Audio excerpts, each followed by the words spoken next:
महाराष्ट्र काय कर्नाटक काय सर्वांनी सबस्क्राईब करा खिलार महाराष्ट्राची शान आणि क्लिक करा बेल आयकॉनवर. एन्जॉय. नमस्कार मंडळी, खिलार महाराष्ट्राचे शान या यूट्यूब चॅनलवर मी सूरज दिघे आपल्या सर्वांचं सहर्ष स्वागत करतो. मंडळी, आपण कालच्या भागामध्ये काळूराम बबन लंगोटे राहणार वापगाव तालुका खेड जिल्हा पुणे यांच्या दावणीच्या आपण त्यांच्या नवीन वळू बैलाची किंवा वळू क्षेत्रातलं किंवा वळूच्या बद्दलची माहिती जाणून घेतली. ती जर माहिती तुम्ही काल व्हिडिओ पाहिला नसेल तर सध्या उजव्या कोपऱ्यामध्ये त्या व्हिडिओची लिंक आहे आणि सर्वात महत्त्वाचं मध्ये खाली डिस्क्रिप्शनमध्ये त्यांच्या पूर्ण व्हिडिओची आत्तापर्यंतच्या 8 वर्षातले त्यांच्या सगळ्या व्हिडिओची प्लेलिस्ट देखील आपण दिलेली आहे, ती नक्की बघा. म्हणजे आजचा विषय आहे सध्या वासरं आपण खोंड मागं पाहतोय. तर आता खोंड तयार करणं, पैदास करणं, ब्रीडिंग करणं, आता ह्यांचं मेन क्षेत्र हे की शर्यतीच्या क्षेत्राच्या दृष्टीने वासरं तयार होण्याचं मुख्य आकर्षण म्हणजे ह्यांची दावण आहे. मालक नमस्कार. खिलार महाराष्ट्राची शान चॅनलवर आपलं स्वागत आहे. आम्हाला एकदा तुमचं नाव, गाव, फोन नंबर आणि कुठेही गोटा ही माहिती द्या. नमस्कार, मी श्री काळूराम बबनराव लंगोटे, मुक्काम पोस्ट वाफगाव, तालुका खेड, जिल्हा पुणे. आणि माझा फोन नंबर आहे 73 50 95 29 72. हे ठिकाण पुण्यापासून पुन्हा नाशिक रोडला राजगुरुनगर आहे आणि राजगुरुनगरपासून पूर्वेला 12 किलोमीटर अंतर आलं की वापगाव गाव म्हणून एक ऐतिहासिक गाव आहे. त्या ठिकाणी आमचं गावाजवळच एक अर्ध्या किलोमीटरच्या अंतरात घर, गोठा, सगळ्या गोष्टी, शेती तिथल्या तिथं आहे. आणि ही खिलार पाहायला म्हणा किंवा तुम्हाला अभ्यासायला यायला अगदी गावापासून जवळच्या अंतरात आहे. मालक, आता आम्हाला थोडंसं हे विचारायचं आहे की सध्या आपण मागं पाहत असलेली वासरं ही कुठल्या बैलाची पैदास आहे आणि कुठल्या कामासाठी ह्यांना आपण आज दावणीला तयार करतोय? आता तसं तर आपल्या बैलाची ही मला वाटतंय एक 8-9 वर्षापूर्वी आपण सर्जा नावाचा वळू क्षेत्रासाठी गरम रक्ताचा बैल विकत घेतला होता. त्याआधी पण आपण वळू वापरत होतो, पण प्रकर्षाने ते एवढं उजेडात येत नव्हते म्हणजे त्याचे यूट्यूबचे व्हिडिओ वगैरे तशातला काय प्रकार नव्हता. आजूबाजूच्या 2-4 गावात लोकांना माहिती व्हायची, तेवढी लोक गाय भरायला इकडे घेऊन यायची. परंतु मग सर्जा हा तसं पाहिलं तर त्याही वेळेस आपण मोठी रक्कम देऊन विकत घेतलेला बैल होता. योगायोगाने आपल्याकडं एक लॉट त्या वासरांचा पडला होता. एक लॉट पडला, एक 8-10 वासरं मोबाईल असल्यामुळं मी ते स्टेटसला ठेवली होती आणि दिघे सरांनी ते फेसबुकला पाहिल्यानंतर तिथून पुढं त्यांनी चौकशी करून शोध घेतला आपल्या दावणीचा, वळूचा. आणि मग तिथून पुढं जी पैदास त्या सर्जाच्या पोटची चालू झाली तर त्याची ही मला वाटतं एक 6वी-7वी पिढी असेल आपल्याकडं वासरांची. आपल्याकडं वासरांची मोठ्या प्रमाणात मागणी असते. आत्तापर्यंत आपण जवळजवळ एक 6-7 वर्ष सर्जाची वंशावळ तयार केली. दरम्यानच्या काळात सर्जाच्या पोटच्या कालवडी भरायला लागत होत्या म्हणून एक लोकल वळू वापरायचा आपण. त्यावेळेस दिघे साहेब म्हणायचे की वंशावळीतला कोशा खिलारमधला थोडा टॉप क्वालिटीचा वळू आपण घेऊ. पण जनावरं आपल्या दावणीला जास्त असल्यामुळं आपण थोडी टाळाटाळ करायचो. कामापुरतं एखादा वासरू घ्यायचं चांगल्या जातीतलं, गाई भरून झाल्या म्हणजे त्या कारवडी, सर्जाच्या पोटच्या ज्या कारवडी होत्या त्या भरून झाल्या की तो बैल परत विकून टाकायचो. पण हे करता करता नक्की लक्षात आलं की सर्जालाही पण आपण आता 7-8 वर्ष या कामात वापरतोय. तो दमल्यानंतर, थांबल्यानंतर किंवा वयोवृद्ध झाल्यानंतर आपल्याकडे चांगल्या जातीचं वळू पाहिजे. मग आता आपण कोशा खिलारमधला एक साधारण वर्षापूर्वी वासरू म्हणून घेतलं होतं आदतमध्ये. दिवाळीच्या दरम्यान 2 दात केल्यानंतर ब्रिडिंगला चालू केलं आहे. आपल्या घरच्या गायी सगळ्याच आता त्या वासरावर भरल्यात. बाहेरच्या पण एक 100-1 गायी त्या वासरावर भरून झालेल्या आहेत. आत्ता त्याचा गरमपणा समजा तुम्ही व्हिडिओत पाहाल, जबरदस्त गरम वासरू आहे. आपण शर्यतीला पण रेसलला सुरुवातीच्या काळात वापरलं होतं किंवा खरोखर याला किती चपळता आहे, किती गरमपणा आहे ते शोधण्यासाठी आपण तो घेतला आहे ब्रिडिंगच्याच कामासाठी. आणि भविष्यात पण तो कितीही शर्यतीला पळणारा असला, पळत असला तरी त्याला ब्रिडिंगच्याच कामासाठी वापरायचं आहे. आत्ता जी वासरं आहेत ही सगळीच वासरं सर्जाच्या पोटची आहेत. त्याचं वासरू अजून काय आपल्या दावणीला नाही, कारण त्याला दिवाळीच्या दरम्यानच, दिवाळीच्या आधी समजा आपल्या घरच्या 2-4 गायी भरल्या होत्या, 1 महिना 1.5 महिना 2 महिने दिवाळीच्या आधी, नाही तर जवळजवळ बाहेरच्या गायी सगळ्या दिवाळीच्या दरम्यानच सुरुवात केल्यात भरायला. त्याच्यामुळं आत्ता जी वासरं आहेत ती जवळजवळ ही सगळी वासर सर्जाच्या पुढची आहेत. कालवडीमध्ये 1-2 ओळू वापरले, कालवडी 4-2 कालवडी त्याच्या पुढच्या असतील, पण जवळजवळ बहुतांश सर्जाच्याच पुढची वासरं आत्ता आपल्या दावणीला आहेत. ही सगळीच वासरं सर्जाच्या पुढची आहेत. आता वासरं जन्माला आल्यानंतर गाईचं दूध आणि आता नुकतंच त्यांना आपण कुट्टी टाकली किंवा वैरण टाकली, जे टाकलं, तर ह्यांचं दिवसभरातला या वयामधलं काय खुराक किंवा वैरण काय प्रकारचं असतं यांना, किंवा दूध पण दिलं जातं का वरनं किंवा काय? नाही, आता म्हणजे आपण तरी आपल्या गोठ्यावर 7-8 महिन्यापर्यंत वासराला पाजतोय, भले ती कारवड हो किंवा खोंड हो, त्याला पूर्ण दूध दिलं जातं. म्हणजे गाईचं दूध कुठल्याही प्रकारचं एक थेंबर काढलं जात नाही. आणि 7-8 महिने दूध पिल्यानंतर आता हे वासरं आहेत 6-7 महिन्याचीच आहेत, शरीराने दष्टपुष्ट आहेत, खुराक खायला त्यांना अगदी 2-3 महिन्यापासूनच चालू केलेला आहे. मग त्यांना खुराक जसं जसं गाईचा वेल्याला काळ म्हणजे वासरू 5-6 महिन्याचं झाल्यानंतर गाईचं दूध ॲटोमॅटिक कमी होतं. 3-3.5 महिन्याचं झाल्यानंतर गाय हिटवर येते. गाय व्याल्यानंतर 3-3.5 महिन्यानंतर गाय हिटवर येते. मग ती भरल्यानंतर 3-4 महिन्यापर्यंत गाय दूध पाजतेच. पण मग जसं जसं गाईचं दूध कमी होईल तसं वासराची भूक वाढत चालते. म्हणून बाहेरचं दूध समजा नाही जरी दिलं तरी खुराक चालू केला पाहिजे. खुराकामध्ये गहू भरडा असावा, त्याच्यात थोड्याफार प्रमाणात का होईना तेलाची धार असावा, ते पचनासाठी सोपं जातं. म्हणजे जरी एखाद्या दिवशी वासराने जास्त रतीब खाल्ला तरी तो अजीर्ण होत नाही, ते पचून संडासवाटं पडून जातं वासराच्या.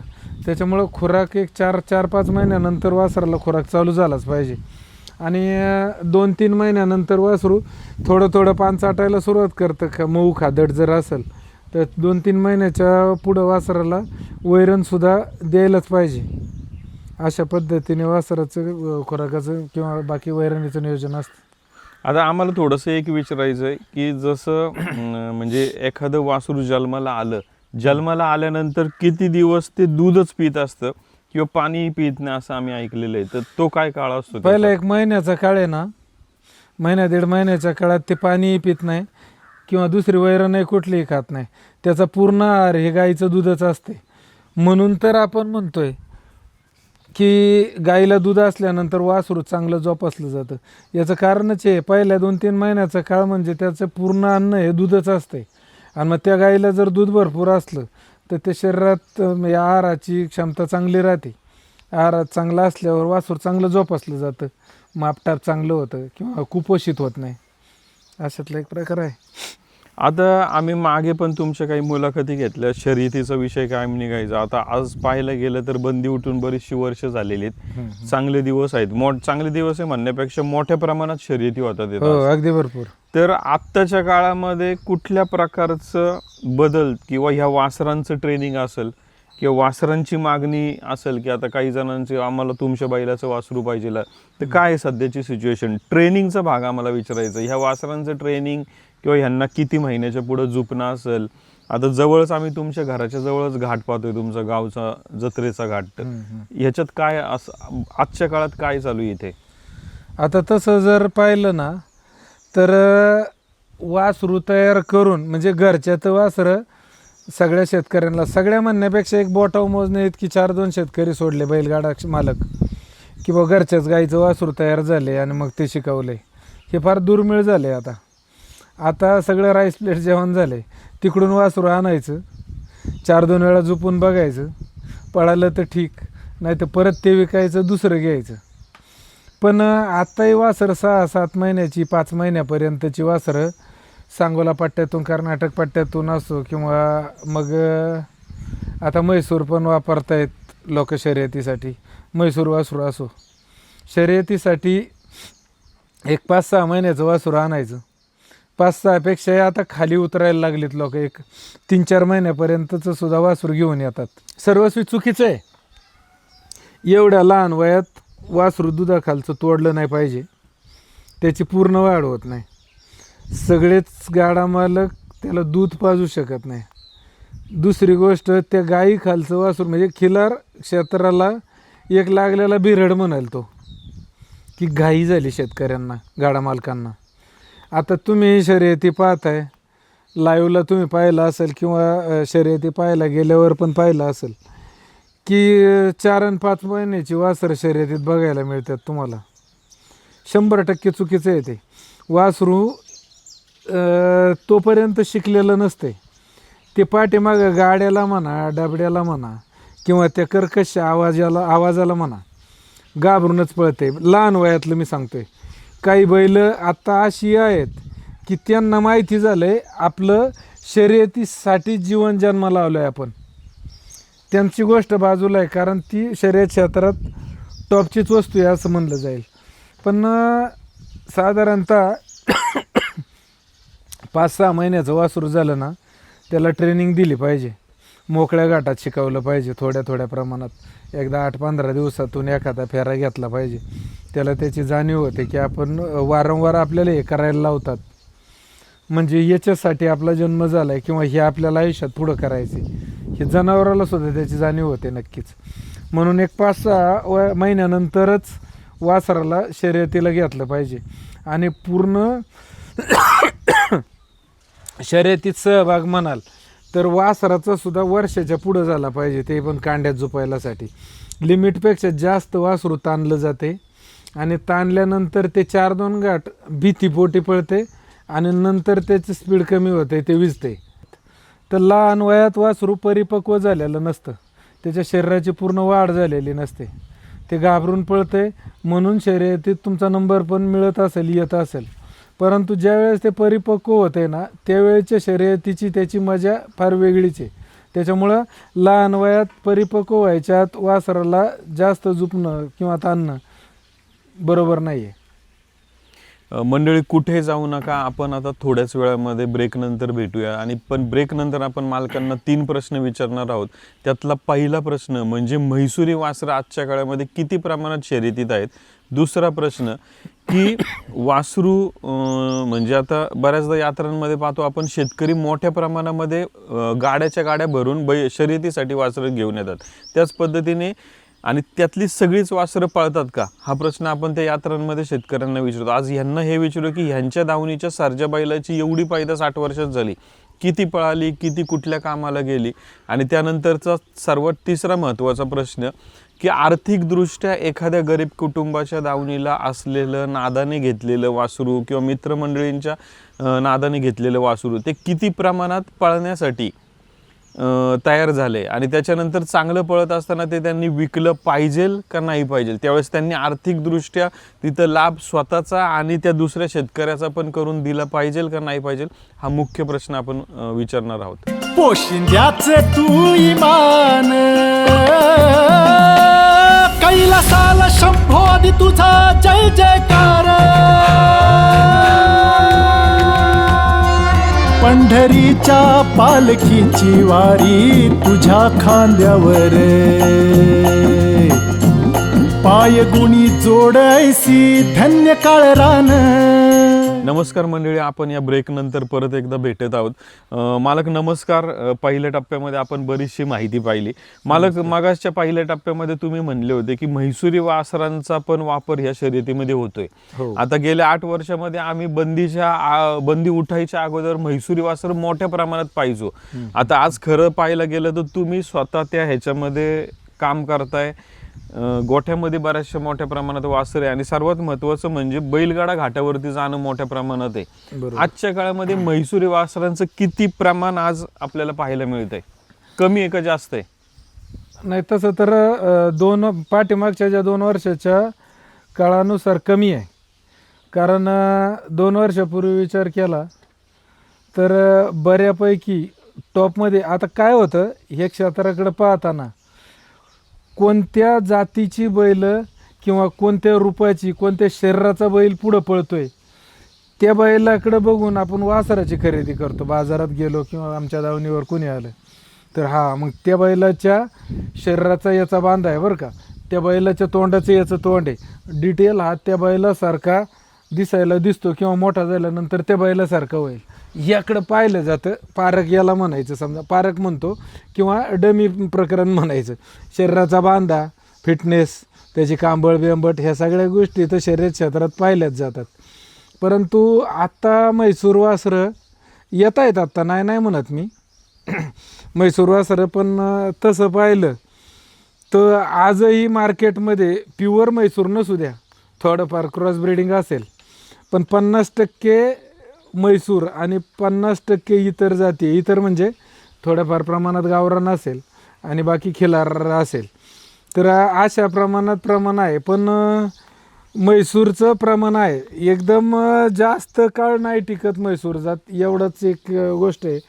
नाही तर स्पीडला म्हैसूरी बैलाचं सुद्धा प्रमाण आहेच आहे आजही मार्केटमध्ये. शर्यत क्षेत्रात म्हैसूर वासरांना स्पीड आहेच आहे, पण टिकून पळायला बाकी खिलार सरस आहे. हे सगळ्यांना मान्य केलं पाहिजे सगळ्यांनी, किंवा आज अनुभवातून सुद्धा तेच येते की टिकून जास्त दिवस पळणारा बैल खिलार किंवा गावरांमधलाच आहे. मंडळी, खरं तर सर्वात महत्त्वाची गोष्ट ह्यांचा एकच शब्द आपल्यासाठी सर्वांसाठी महत्त्वाचा आहे, ते म्हणले की म्हैसूरी वासरांचं प्रमाण जुन्या काळापेक्षा आजच्या काळात कमी आहे. ही आपल्यासाठी आनंदाची गोष्ट आहे की आज देशी गोवंश मोठ्या प्रमाणामध्ये वापरण्यामध्ये, आणि त्याचं महत्त्व म्हणजे ते उगाचच असं नाही की ते का वापरायचं नाही वापरायचं, आपलं काही त्याबद्दल कुठलं काही राग नाही, द्वेष नाही, पण इथल्या वातावरणानुसार जो पळतो तोच खरा वापरला पाहिजे याचं आत्ता आपल्याला त्यांनी माहिती दिली. मला आता एक महत्त्वाचा प्रश्न आम्हाला विचारायचा, आता आम्ही महाराष्ट्र कर्नाटक फिरतो, यात्रा फिरतो, प्रदर्शन फिरतो, ह्या ज्या वार्षिक यात्रा होतात, नुकतीच आता खरसुंडी आत्ता मागं झाली, आम्ही खरसुंडीमध्ये होतो. खरसुंडीमध्ये जवळपास 2 टेम्पो भरून अशी सेम ह्या वयाची वासरं गाडीत भरणं चालू होतं. हो. तर आता आवर्जून आम्ही उत्सुकतेपोटी विचारलं की बाबा कुठले, तर त्यांनी सांगितलं हे पुणे जिल्ह्यातील मनसर, आंबेगाव वगैरे ह्या पट्ट्यातले आम्ही आहोत. तर आता ह्या पट्ट्यात म्हणल्यावर ती 4 बैलातलीच तुमची शर्यत, तर एवढी वासरं कशासाठी? शर्यतीसाठी. त्यांना आम्ही एक प्रश्न विचारला, आता जवळपास 2 गाड्या भरून अंदाजे जवळपास 10 ते 12 वासरं त्यांनी भरलेली होती दोन्ही गाड्यांमध्ये. तर ही सगळीच वासरं पाळतात का तुम्ही सिलेक्ट केलेली? आता ते म्हणले की आम्ही 2-2, 3-3 दिवस मुक्कामी येतो, जेवणाची व्यवस्था घेऊन येतो, जेवण झोपणं, दिवसभर वासरं शोधायची, एक जण जेवण करणार, आणि अशा पद्धतीने ते तिथं नियोजन करून येतात. मग ती सगळीच वासरं पाळतात का? तर त्याच्यावर त्यांचं उत्तर असायचं, आता कधी म्हणतात की आमचाही अंदाज चुकतोय, काही वासरं नाही पळत, मग जी पळतात ती ठेवायची, नाही पळतात ती परत व्यापाऱ्याला विकायची, बाजारात विकायची, तर शेती कामाला द्यायची. मला एक प्रश्न मुख्य विचारायचा की आज तुमच्या दावणीला गेल्या 8 वर्षामध्ये जो बैल आहे, त्या बैलाची वासरं एवढ्या मोठ्या प्रमाणात, आता जी काही जेवढी वासरं आपल्याकडे झाली, ही सगळीच वासरं पळतात का? किंवा कुठल्या कामाला काय, किंवा त्याच्यात पण काही म्हणजे शॉर्टिंग होत असतं, काय असतो एक अनुभव आम्हाला जाणून घ्यायचा आहे. आता तुम्ही मगाशी म्हटल्याप्रमाणे बाजारात वासरं विक्रीसाठी किंवा खरेदीसाठी आपल्या भागातून लोक जातात मोठ्या प्रमाणात. अगदी 2-2 गाड्या, म्हणजे एका गाडीत 10-12 वासरं, अशी 20-25 वासरं जवळपास आजूबाजूच्या 2-4 गावांमध्ये येतात किंवा त्या गावामध्ये येतात. सगळीच वासरं पळतात का, तुमचा मेन प्रश्न आहे. तर आज मोठं फॅड झालं, जे वासरू पळतंय तुम्ही म्हणाल ना, ते जर 12 सेकंदमध्ये, म्हणजे 1 नंबरमध्ये जे वासरू पळतंय ना, तेच वासरू पळतंय असं गाडा मालक म्हणतोय. गाडा शर्यतीमध्ये, बैलगाडा शर्यतीमध्ये 1, 2, 3, 4 नंबर असतात, काही ठिकाणी 5वा नंबर पण असतो. म्हणजे वासरू 3 नंबरमध्ये पळतंय किंवा 4 नंबरमध्ये पळतंय, ते आपण पळतंय म्हणूयात की नाहीच पळत म्हणूयात. तर आज बैलगाडा मालक म्हणतोय ते पळत नाही वासरू, जे 2 नंबर, 3 नंबर, 4 नंबरमध्ये पळतंय. सगळ्यांना एकच नंबर पाहिजे. मग 1 नंबरमध्ये सिलेक्ट व्हायला आपण असा विचार करूयात, आता तालुका पातळीवर, जिल्हा पातळीवर, नव्हे तर राज्य पातळीवर सुद्धा आपल्या मुलांच्या 15 ते 20 वर्षाच्या, 20 ते 25 वर्षांच्या मुलांची धावण्याची शर्यत असते. कुस्तीचा मोठा आखाडा असतो. आता क्रिकेटमध्ये पण क्रिकेटचं मोठं आयोजन असते. मग आपण साध्या भाषेतली मंडळी असो किंवा साध्या भाषेत विचार करू, आखाडा असेल किंवा धावण्याची शर्यत असेल, 1, 2, 3, 4, 5 नंबरपर्यंत की 10 नंबरपर्यंत सुद्धा बक्षिसं ठेवली जातात. मग आता आपली मुलं असतात, त्या मुलांना सुद्धा माहीत असते आपण इथं कशासाठी आलो आहे. बैलांना विचारायला पाहिजे आपल्याला, माहिती आहे का नाही तुम्हाला, तुम्ही कशासाठी आणलं इथं तुम्हाला. म्हणजे मुलं असतात, प्रत्येकाला माहिती आहे आपल्याला 1 नंबर कमवायचा आहे, मिळवायचा आहे, म्हणून आपल्याला धावायचं आहे. मग आता त्याच्या शरीरात तेवढी फिटनेस म्हणा किंवा तेवढी ताकद आहे की नाही, की बा आपण 1 नंबरला येतो आहे. म्हणून मला एक बैलगाडा मालकांना किंवा शर्यत शौकीन मंडळींना आवर्जून सांगायचे, 1 number, 2 number, 3 number, 4 number, 5 number हे नंबर शर्यतीत आहे. म्हणजे 3 नंबरच्या वासराला पळावंच लागते. 1 नंबर आता पॉईंटवर, मिली पॉईंटवर शर्यत आली साहेब. समजा 12 सेकंद क्लिअर, कट टू कट 12 सेकंद झाले तर तो गाडा 12 सेकंदमध्ये होतोय. 0.1 मिली पॉईंट झाला तर तो गाडा 13 सेकंदमध्ये जातोय. मग त्यालाही पळावंच लागलं आहे ना. किंवा अजून दुसरी गोष्ट एक, बैलगाडा शौकीन मंडळींना मी आवर्जून विचारेल, तुम्ही घड्याळ चालवताय, आता प्रत्येक गावात घड्याळ मास्टर पण आहे शर्यतीत. हा विषय फार गहन आहे तसं पाहिलं तर. सर्वसाधारण माणसाने तो हाताळू नये असंही पण म्हणतोय मी तुम्हाला. पण आता तुम्ही विचारलंय म्हणून मी नक्की सांगेल. एकाच घड्याळ मास्टरकडं, म्हणजे जे शर्यतीचं आयोजन असतं, जो घड्याळ हातात धरतो, जो न्यायाचं काम करतो असतो तिथं, खरं तर त्या बैलांना, त्या गाडा मालकाला तो न्यायदानाचंच काम करत असतो. मी अजिबात म्हणणार नाही की तो घड्याळ मास्तर फ्रॉड करीत असेल, तो अधिकार नाही आपल्याला, कारण ते परीक्षण आणि ते लांबची गोष्ट आहे. पण मी हे नक्की म्हणन की 1 मिली 2 मिली वरून ज्या गाड्या बाऱ्या पडतात, म्हणजे ज्या 2 नंबरमध्ये जातात, त्या 13 सेकंद सांगितलं जातं त्यांचं, त्याच गाड्या चालकाकडं दोन्ही हातात 2 गाड्याला द्यायची. अगदी डिजिटल गाड्याला असू द्या, समोरला टांगलेले असू द्या, त्याच एकाच गाड्या मालकाकडं दोन्ही हातात 2 गाड्या द्यायची आणि 5 बाऱ्या एका मिली पॉईंटमध्ये त्या गाड्या चालकाने, त्या मास्टरनी, गाड्या मास्टरनी आणून द्यायच्या. मी त्याला एकाच घाटावर 1 तोळा बक्षीस देईल, 1 तोळा सोन्याचं आहे ना, त्याला नक्की बक्षीस देईल. लगोपाठ 5 बाऱ्या त्यांनी एका घाटात आणून द्यायच्या एका घड्याळात. म्हणजे आता तिथं 12 सेकंद 0.2 मिली पॉईंट झालीत ना, अशा 5 बाऱ्या समजा 11 सेकंद 0.50 मिली पॉईंट होईल, अशा त्याने आणून द्यायच्या. म्हणजे हे घड्याळाचं तत्व आहे. हे कट टू कट आले, त्याच्यामुळं ह्या वासरांना म्हणा, किंवा आता आपला मूळ प्रश्न कोणता आहे की सगळीच वासरं पळतात का, तर सगळीच वासरं पळत नाहीत. 4-2 वासरं, समजा 10 वासरांची गाडी असली, 2-4 वासरं फेल जातात, म्हणून 6 वासरं पळतात असं मी म्हणतोय. पण मग एखादं वासरू 2 नंबरमध्ये पळते, एखादं 3 नंबरमध्ये पळते. त्याच्यातलं 12 वासरांपैकी 10 वासरांपैकी एखादी 2च वासरं, मी तर म्हणून एखादंच वासर 1 नंबरमध्ये पळणारच सापडेल. पण मग 1 नंबरमध्ये जे वासर पळणारं सापडते, त्याची बाजारातली किंवा खरेदीची किंमत असते 40-50 हजार रुपये. पण तो 10 लाख रुपयाचा बैल तयार होतो, आणि तोच मिळवण्यासाठी बैलगाडा मालकांचा खाटाटोप असतोय असं मला म्हणावं लागेल, किंवा असं मी म्हणाल. धन्यवाद. मालक, आता ह्याच्यात एक छोटासा प्रश्नाचं उत्तर मला हे हवं आहे. आता जसं तुम्ही म्हणले की एखादं वासरू 1 नंबरमध्ये पळतं, 2 नंबरमध्ये पळतं, 3 नंबरमध्ये पळतं. आता एखादा खेळाडू आज एखादा स्पर्धेमध्ये उतरला तर तो लगेच काही नंबरात जात नाही. कदाचित सुरुवातीचा काळ त्याचा पडतीचा काळ असू शकतो, त्याच्यानंतर हळूहळू तो वेग घेण्यामध्ये जाऊ शकतो. तर ह्याच्यामध्ये पण असंच आहे की सुरुवातीच्या काळात एखादं वासरू मागं राहू शकतं, पण नंतर हळूहळू त्याला जेव्हा अजून त्याच्या डोक्यात तो सराव बसेल, हे बसेल, घाट बसेल, तर नंतर ते पळण्याच्या दृष्टीने जाऊ शकतं का? नक्कीच जाऊ शकतं. बऱ्याच घाटावर उभी राहिलेली वासरं सुद्धा आज 1 नंबरला पळतायत, आणि ते जिवंत उदाहरण आहे आपल्याजवळ. असं काय नाही की ट्रेनिंग शिवाय बैल पळतो, त्याला पूर्ण ट्रेनिंगच लागते.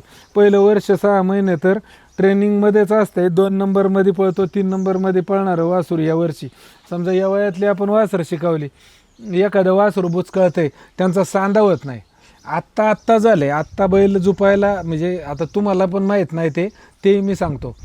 आत्ता ते मन मिळणं हे तो प्रकार. आता मी साधारणतः एक 30-35 वर्षापासून बैलगाडा क्षेत्रात आहे. मी लहान होतो 10-15 वर्षाचा, जिथून सुरुवात झाली तिथून आजपर्यंत मी बैलगाडा क्षेत्रात आहे. पूर्वी आम्ही काय करायचो, जागेवर बैल बांधताना सुद्धा त्यावेळेस दावणी पण बांधित नव्हतं, अशा जुळी घालायचं. मग जशी बैल जुपायचेत ना, म्हणजे चावरेला ही 2 बैल जुपायचेत ना, तर त्या 2 बैलांची जुळ घालायची. जुकाटाला धुराला ती 2 बैल जुपायची, त्या बैलांची जुळ घालायची.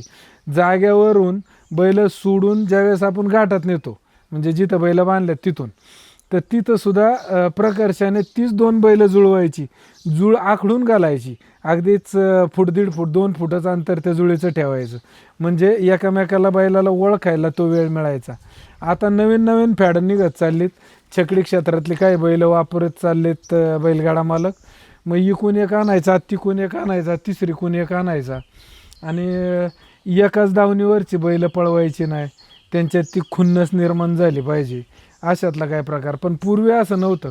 पूर्वी म्हणजे आता मिरवणूक जर निघली बैलांची, बैल खाली घ्यायला, पुढं वाजंत्री असायचे, पुढं चावरे धरले जायचे जुळवून, त्यांची जुळ घालून त्यांच्या पुढं गुढी धरली जायची, त्यांच्या पाठीमागं जोकाटाची बैल असायची, त्यांची जुळ घातलेली असायची, एकामेकांची मनं मिळायची, असा प्रकार होता.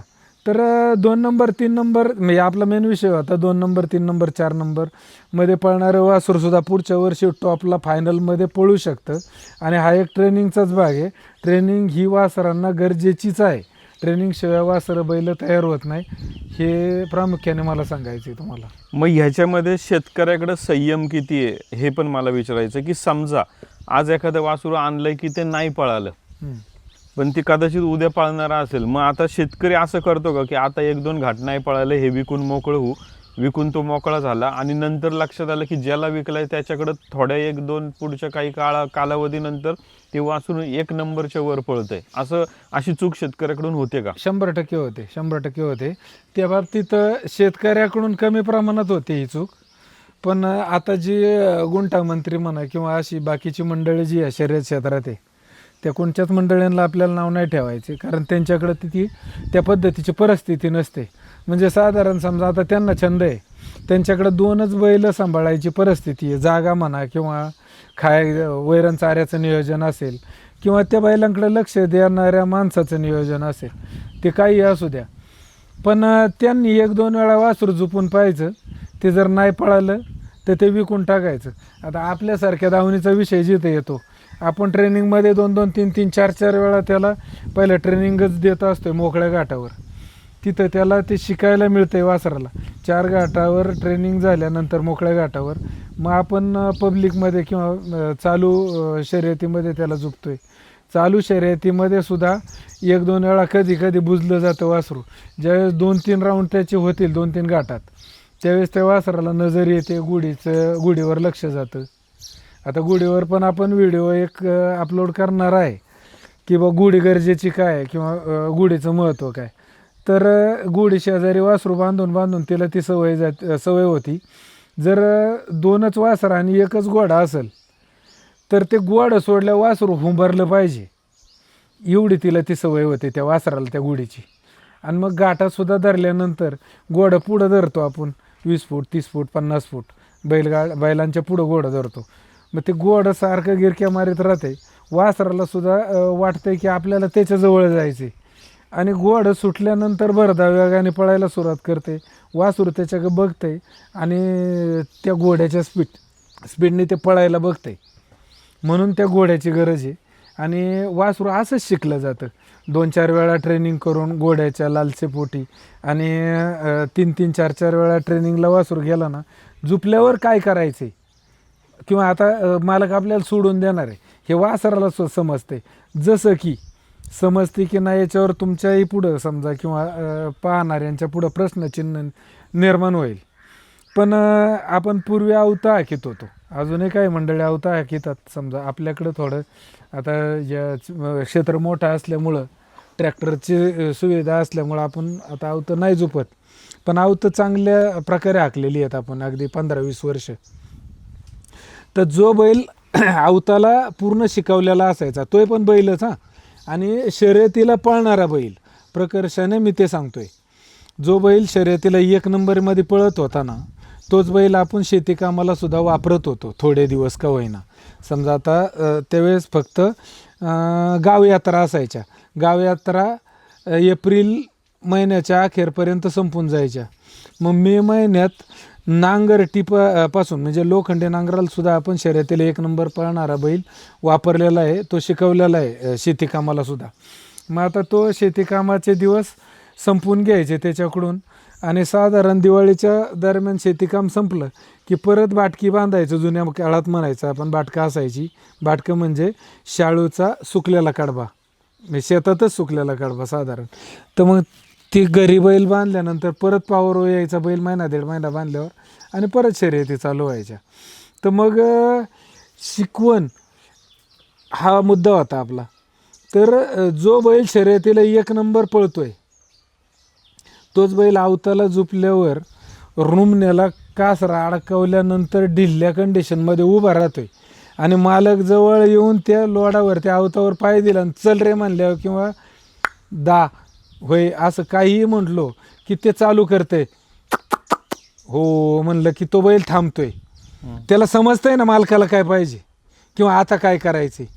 तसाच एक प्रकारे बैलगाडा शर्यतीत सुद्धा बैलांना सुद्धा कांड्यावर धरल्यावर समजते, जुपणी पडली, जोखटात धरल्यानंतर जुपणी पडली समजते, कांड्याला धरल्यानंतर मालक बाजूला झाले थाप टाकतोय आपल्याला निघायचं समजते. म्हणून ट्रेनिंग ही 100% महत्त्वाचीच आहे. ट्रेनिंग ही असलीच पाहिजे. ट्रेनिंगची खूप गरज आहे वासरांसाठी, बैलांसाठी. धन्यवाद. खिल्लार महाराष्ट्राची शान, खिल्लार महाराष्ट्राची शान.